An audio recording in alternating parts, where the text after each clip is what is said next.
स्वागत है आपका अपने YouTube channel Rajasthan GK study में। दोस्तों, इस वीडियो में हम जो चर्चा करेंगे वो राजस्थान की प्रमुख मस्जिदों के बारे में चर्चा करेंगे। आपकी मस्जिद हो जाएंगी, मकबरे हो जाएंगे। राजस्थान की प्रमुख मस्जिद व मकबरे, इनके बारे में चर्चा करेंगे। तो दोस्तों, सबसे पहले बात करें तो वो आती है ख्वाजा साहब की दरगाह।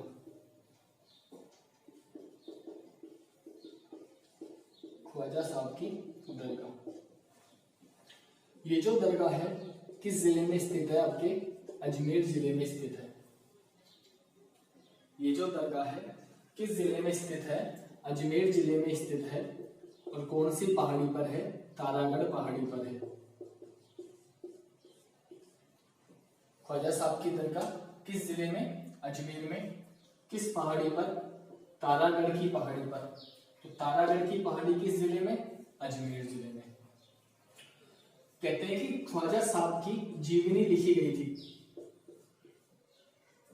ख्वाजा साहब की जीवनी लिखी गई थी जिसका नाम क्या था? होली बायोग्राफी। ख्वाजा साहब के ऊपर जीवनी लिखी गई थी। ख्वाजा साहब की जीवनी लिखी गई थी, यानी आत्मकथा। और ख्वाजा साहब की आत्मकथा का क्या नाम था? इसको आत्मकथा मत बोलो, आप इनकी जीवनी बोलो कि ख्वाजा साहब की जीवनी का क्या नाम था? होली बायोग्राफी।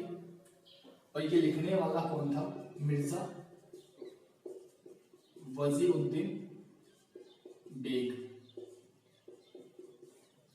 तो मिर्जा वजीउद्दीन बेग ने ख्वाजा साहब की जीवनी लिखी है। मिर्जा वजीउद्दीन बेग है जिसने ख्वाजा साहब की जीवनी लिखी। और किस नाम से लिखी थी? होली बायोग्राफी के नाम से लिखी। और इसी जीवनी में इस दरगाह को कौमी एकता का प्रतीक बताया गया है। किसका प्रतीक बताया गया है? कौमी एकता का प्रतीक बताया गया है। समझना दोस्तों, कौमी एकता की होली बायोग्राफी जीवनी ख्वाजा साहब के ऊपर लिखी गई। लिखने वाला था मिर्जा वजीउद्दीन बेग। और इस जीवनी में इस दरगाह को कौमी एकता का प्रतीक कहा गया है, यानी ख्वाजा साहब की दरगाह को कौमी एकता का प्रतीक कहा गया है। अब कुछ जीवनी बताते हैं, यानी ख्वाजा साहब के जीवन परिचय पढ़ते हैं थोड़ा सा, यानी ख्वाजा साहब का जीवन परिचय पढ़ते हैं। ख्वाजा साहब के पिता और माता। ख्वाजा साहब के पिता पढ़ते हैं, माता पढ़ते हैं और फिर गुरु पढ़ते हैं। इनके गुरु कौन थे? ख्वाजा साहब के जो पिता थे वो थे हजरत ख्वाजा सैयद गयासुद्दीन। हजरत ख्वाजा सैयद गयासुद्दीन इनके पिता थे। जबकि इनकी माता का नाम था बीबी शाहनूर। जबकि इनकी माता का क्या नाम था? बीबी शाहनूर इनकी माता का नाम था। जबकि ये हजरत शेख उस्मान हारूनी के शिष्य थे। जबकि ये हजरत शेख उस्मान हारूनी के शिष्य थे, यानी इनके गुरु का क्या नाम था? हजरत शेख उस्मान हारूनी। तो ख्वाजा साहब के जो पिता थे वो सैयद गयासुद्दीन थे, माता बीबी शाहनूर थी। जबकि जो इनके गुरु थे हजरत शेख उस्मान हारूनी थे। क्या नाम था? हजरत शेख उस्मान हारूनी इनके गुरु थे। कहते हैं कि ख्वाजा साहब पृथ्वीराज थर्ड के शासनकाल में भारत आए थे। पृथ्वीराज थर्ड जो कि अजमेर का शासक था, इसके शासनकाल में कहाँ आए थे? अजमेर में आए थे। और किसके साथ आए थे? मोहम्मद गोरी के साथ आए थे। कि ख्वाजा साहब पृथ्वीराज चौहान थर्ड के शासनकाल में अजमेर में आए तथा किसके साथ आए थे? मोहम्मद गोरी के साथ में आए थे। कहते हैं ख्वाजा साहब ने अपनी जो देह का त्याग किया था वो लगभग 1233 ईस्वी में किया था।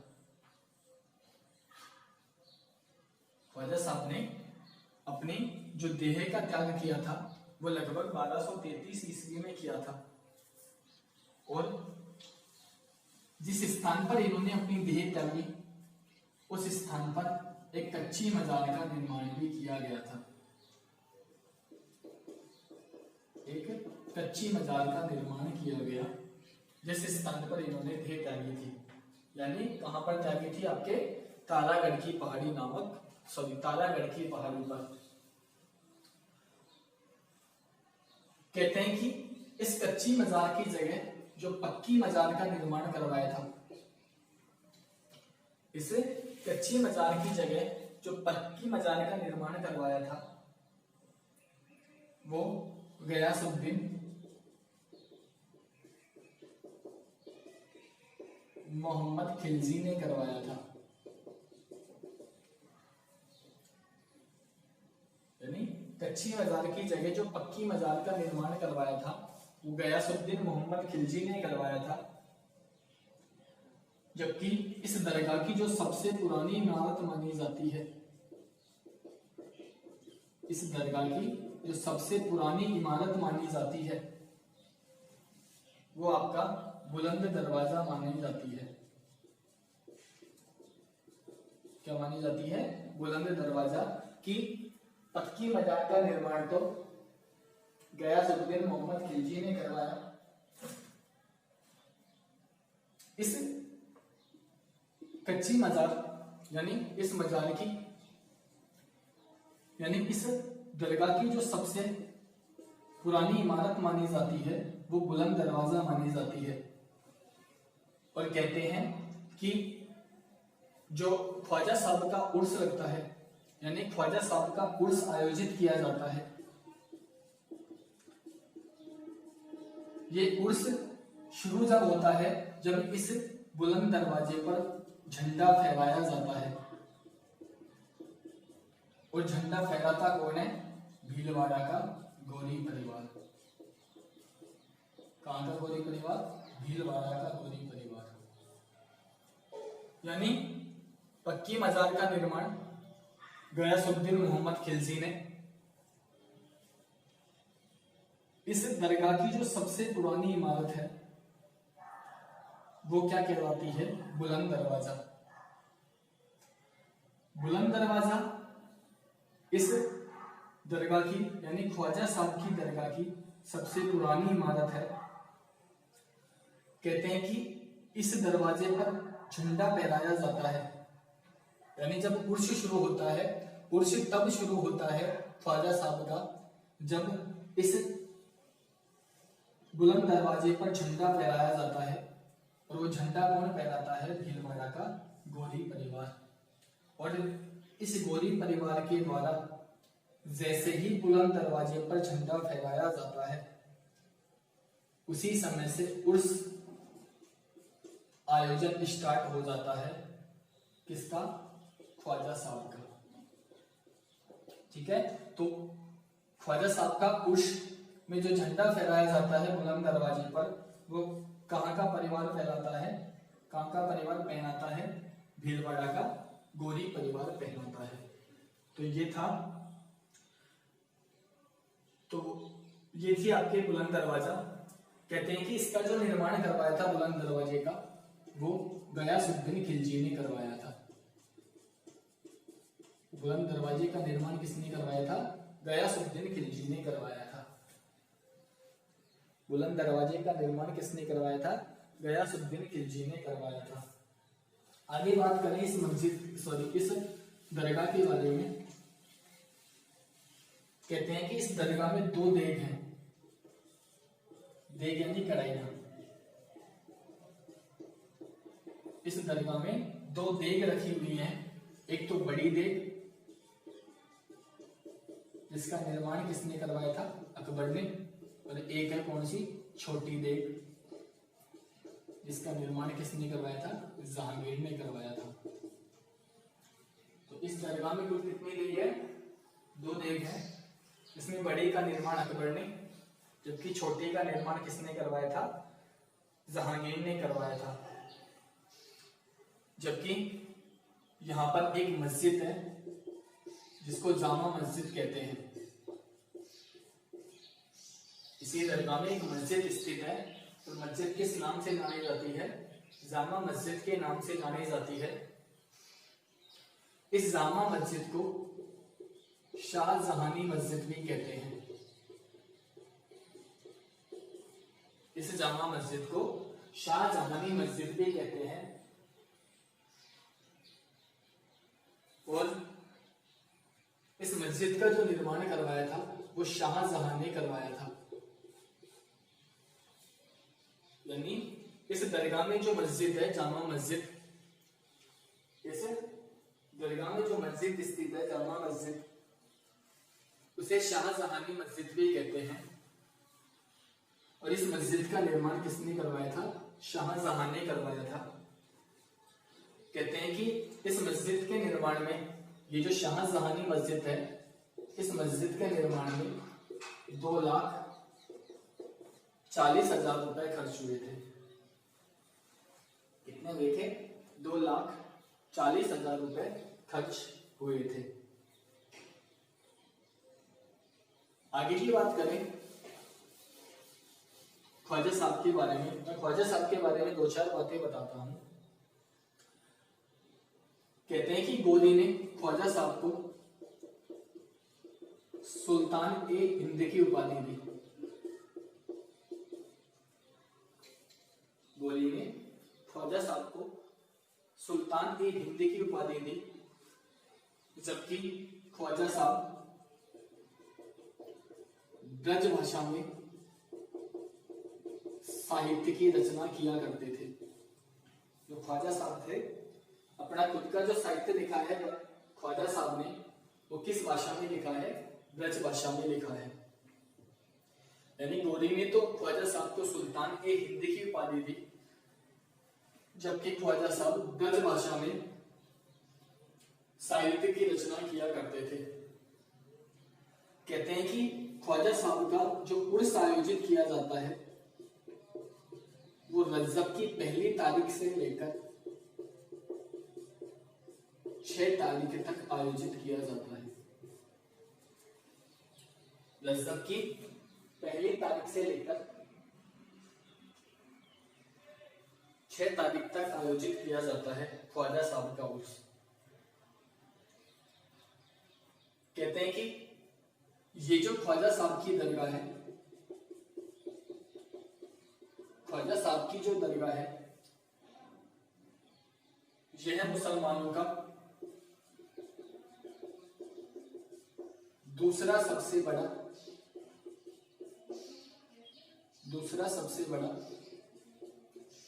स्थल माना जाता है। यह दूसरा सबसे बड़ा स्थल माना जाता है। अगर आपसे पहला पूछे तो पहला आता है मक्का मदीना। मक्का मदीना जो कि कहां स्थित है? सऊदी अरब में। जो कि कहां पर है? सऊदी अरब में स्थित है। ध्यान रखना दोस्तों कि ख्वाजा साहब की जो दरगाह है वो मुसलमानों का दूसरा सबसे महत्वपूर्ण स्थल है इस पूरे संपूर्ण विश्व में। और पहला स्थल पूछे मुसलमानों का प्रमुख स्थल, तो वो आता है आपका मक्का मदीना। इसलिए इस ख्वाजा साहब की दरगाह को राजस्थान का मक्का मदीना भी कहते हैं, यानी इस अजमेर को राजस्थान का क्या कहते हैं, मक्का मदीना भी कहते हैं, क्योंकि यहीं पर तो स्थित है ख्वाजा साहब की दरगाह, इसलिए अजमेर को राजस्थान का क्या कहते हैं, मक्का मदीना के नाम से भी जाना जाता है। कहते हैं कि ख्वाजा साहब के उर्स में जो श्रद्धालु आते हैं, ख्वाजा साहब के उर्स में जो श्रद्धालु आते हैं वो किस नाम से जाने जाते हैं, जायरीन नाम से जाने जाते हैं। ख्वाजा साहब का जो मेला आयोजित किया जाता है, इसमें जो पब्लिक आती है, श्रद्धालु आते हैं, जो भक्त आते हैं, वो किस नाम से जाने जाते हैं, जायरीन नाम से जाने जाते हैं। अच्छा दोस्तों, एक बात आती है, उर्स किसे कहते हैं, उर्स का मतलब क्या होता है, उर्स का मतलब क्या होता है? तो पहले तो ये बात क्लियर कर लो, उर्स का अर्थ मेला नहीं होता। अगर कभी किसी ने पढ़ाया हो कि उर्स का अर्थ मेला, तो उसको बोल देना कि साहब उर्स का अर्थ मेला नहीं होता। उर्स जब आत्मा का जिस दिन किसी व्यक्ति विशेष का, यानी वो व्यक्ति विशेष जिसने अपने अमिट कार्य से इस दुनिया में एक छाप छोड़ी है, तो उस व्यक्ति की आत्मा का परमात्मा के साथ जिस दिन मिलन होता है, यानी जिस व्यक्ति ने अपने कार्यों से इस दुनिया में अपनी छाप छोड़ी है, उस व्यक्ति का जिस दिन उस व्यक्ति की आत्मा का परमात्मा के साथ मिलन होता है, उस दिन को उस व्यक्ति की याद में उर्स आयोजित किया जाता है। यानी उस दिन उस व्यक्ति की याद में आयोजन किसका किया जाता है, उर्स का आयोजन किया जाता है। तो ये उर्स कहलाता है।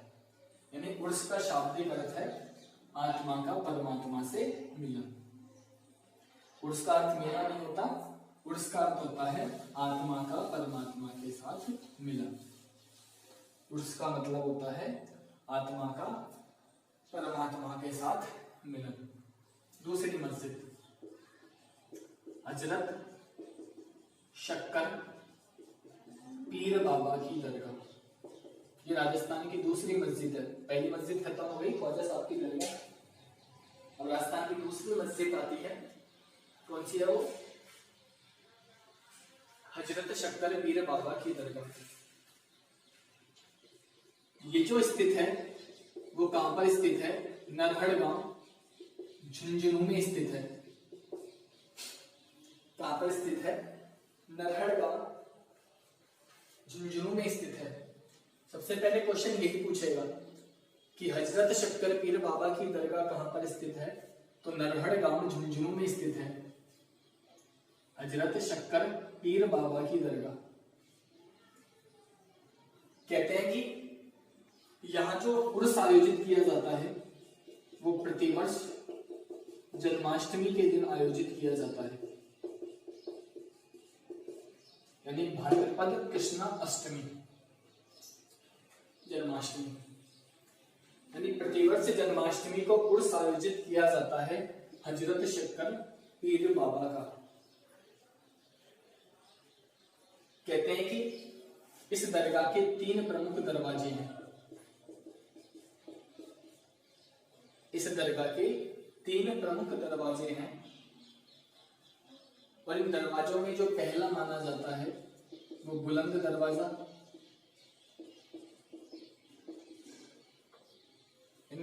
इस दरवाजों में, इन 3 दरवाजों में जो पहला माना जाता है वो बुलंद दरवाजा, दूसरा माना जाता है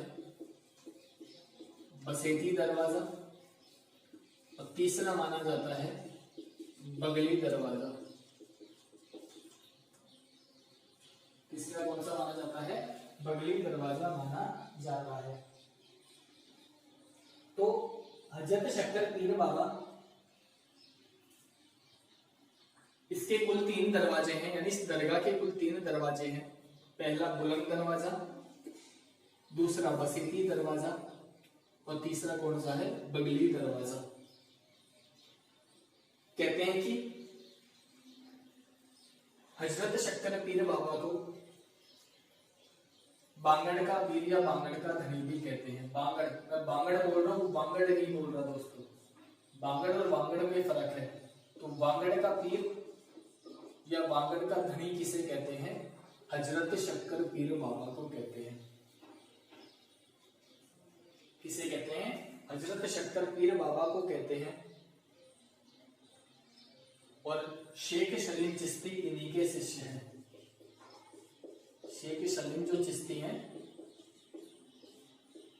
जिनकी दरगाह कहां पर है, फतेहपुर सीकरी में। शेख सलीम चिश्ती की दरगाह कहां पर है, फतेहपुर सीकरी में। तो शेख सलीम चिश्ती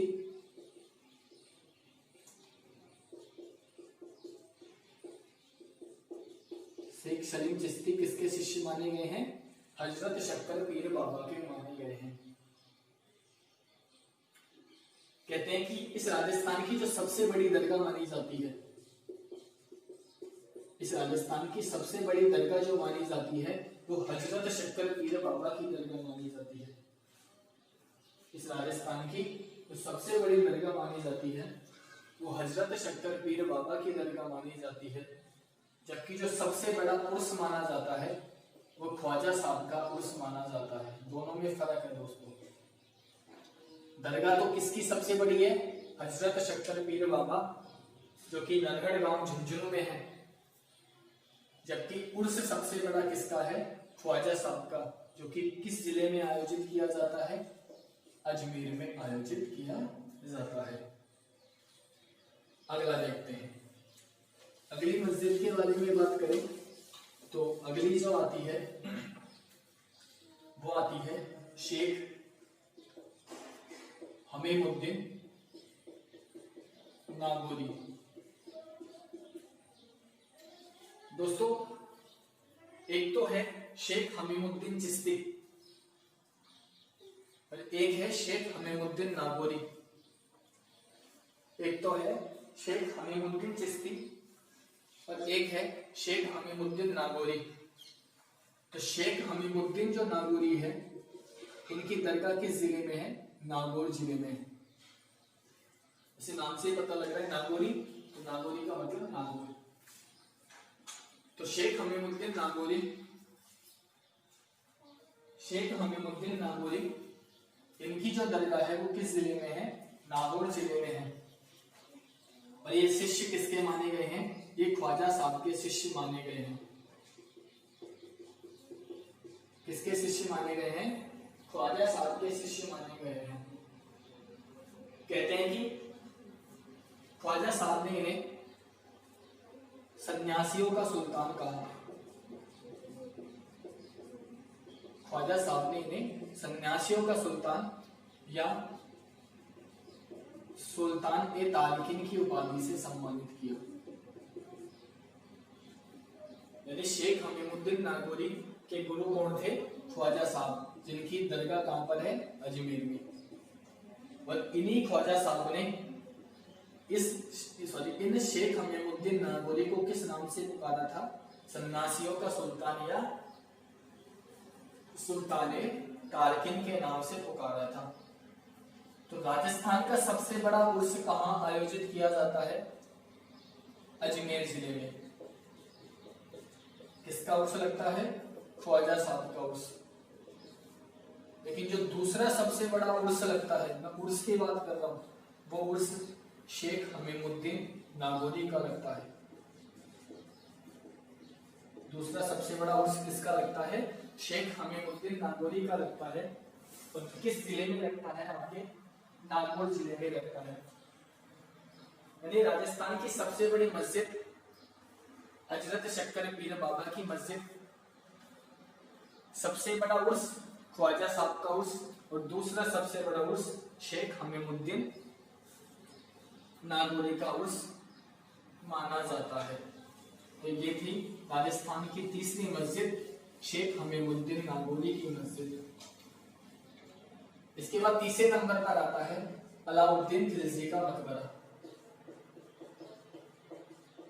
अलाउद्दीन खिलजी वही पद्मनी वाला, तो अलाउद्दीन खिलजी का जो मकबरा स्थित है वो आपके चित्तौड़गढ़ के किले में स्थित है। कौन से किले में है? चित्तौड़गढ़ के किले में स्थित है। अब किले के अंदर नहीं है, ये सबसे बड़ी बात है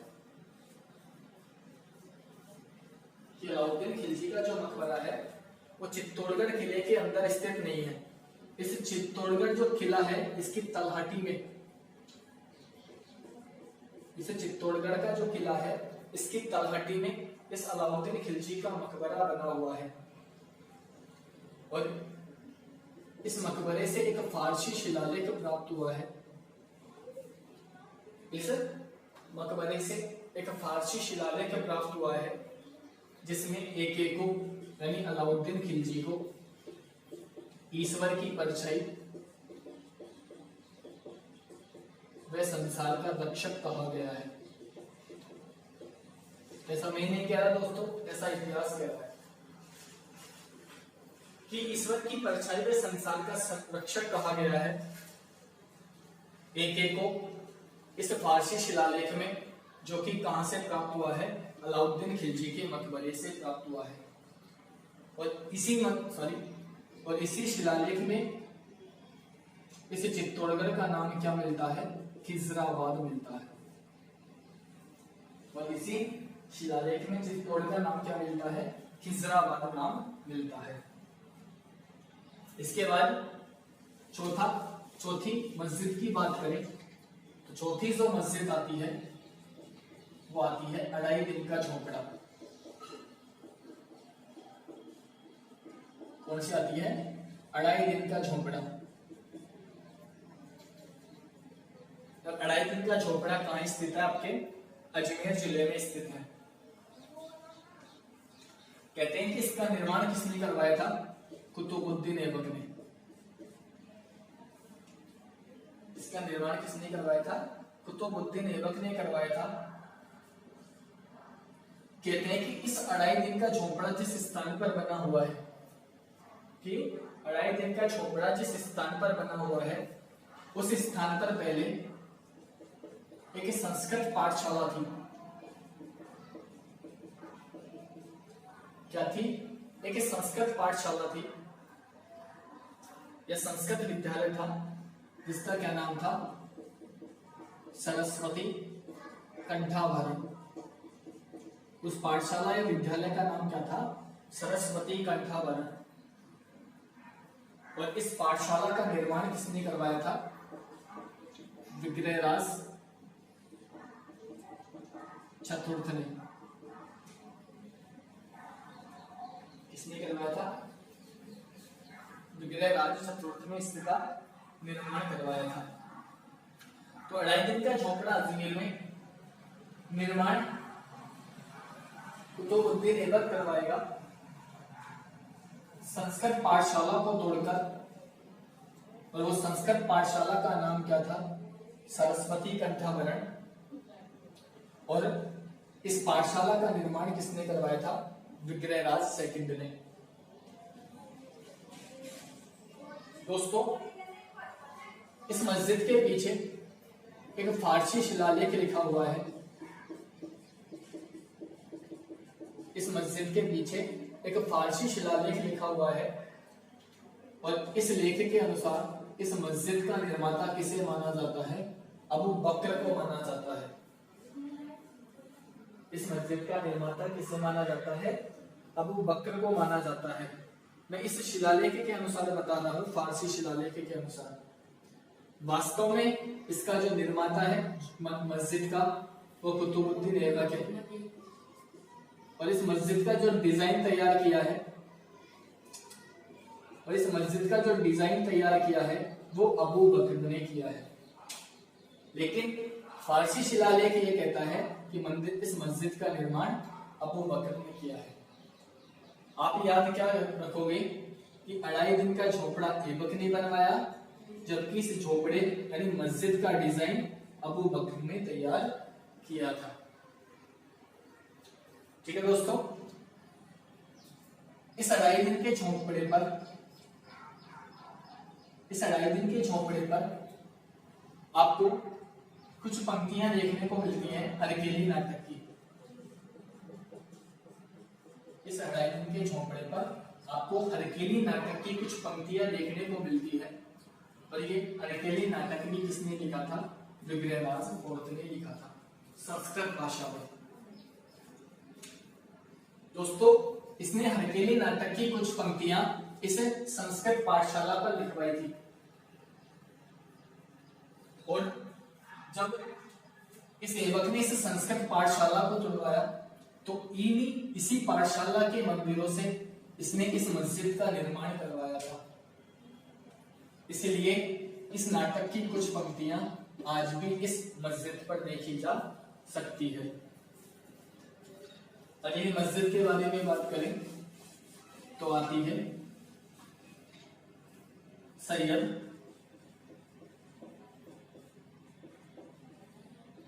फखरुद्दीन की दरगाह।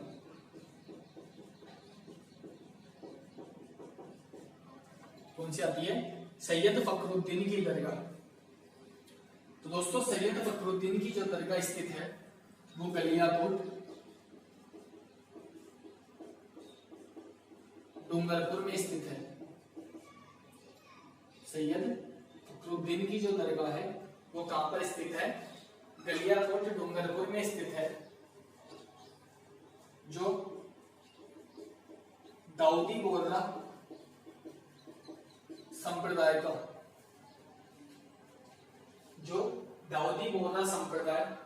का प्रमुख तीर्थ स्थल माना जाता है।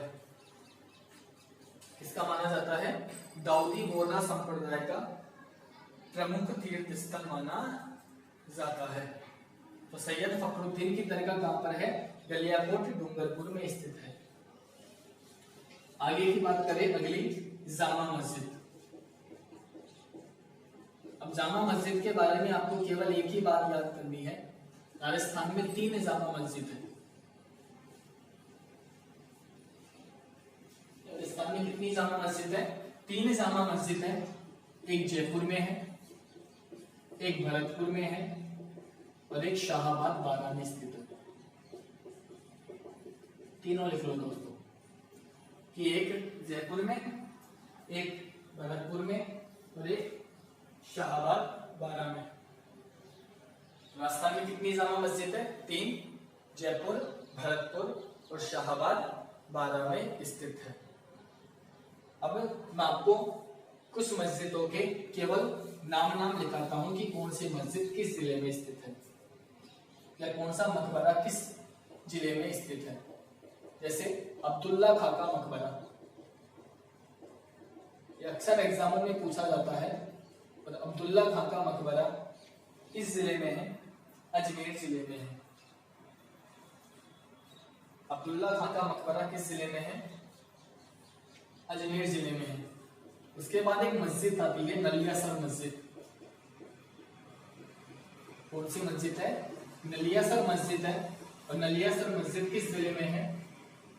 किस स्थान पर है? सांबर स्थान पर है, यानी सांबर में है। और सांबर किस जिले में आता है? जयपुर में आता है। नलियासर मस्जिद कहां पर है? नलियासर सांबर में है और सांबर जयपुर जिले में आता है। इसके बाद एक आता है मजनू का मकबरा या मजनू की मजार। लैला मजनू नाम सुना होगा आपने। तो मजनू की मजार जो स्थित है वो आपके श्री गंगानगर जिले में स्थित है। मजनू की मजार किस जिले में है? श्री गंगानगर जिले में मजनू की मजार स्थित है। उसके बाद चौथी आती है काकाजी पीर की दरगाह।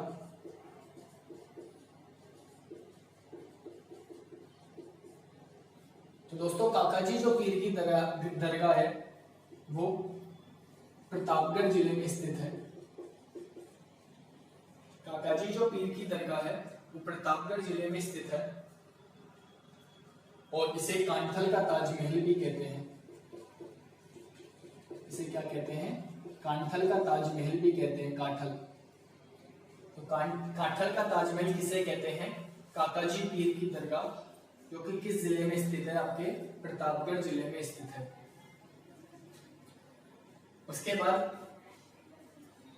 एक लास्ट लिख लो आप, 5वीं ऊपर लिख देता हूं मैं। हजरत सैयद ख्वाजा फखरुद्दीन की दरगाह,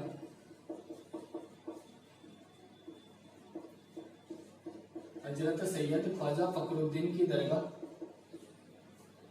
तो ये जो स्थित है वो सरवाड़ अजमेर में स्थित है, सरवाड़ अजमेर में स्थित है। हजरत सैयद फखरुद्दीन की जो दरगाह है वो आपके सरवाड़ अजमेर में स्थित है। हजरत सैयद ख्वाजा फखरुद्दीन की जो दरगाह है वो आपके सरवाड़ अजमेर में स्थित है। और लास्ट में जो आपकी आती है वो एक मीनार मस्जिद आती है, और एक मीनार मस्जिद आपके किस जिले में है? जोधपुर जिले में है। तो दोस्तों ये थी आपकी राजस्थान की प्रमुख मस्जिदें। अगले वीडियो में हम आपको राजस्थान की प्रमुख छतरियां पढ़ाएंगे। दोस्तों आप इन वीडियो को ज्यादा से ज्यादा शेयर करें, लाइक करें तथा हमारे चैनल को सब्सक्राइब करें, ताकि आने वाले समय में हम और अच्छी वीडियो आपके लिए ला सकें। धन्यवाद दोस्तों। वंदे मातरम। जय हिंद।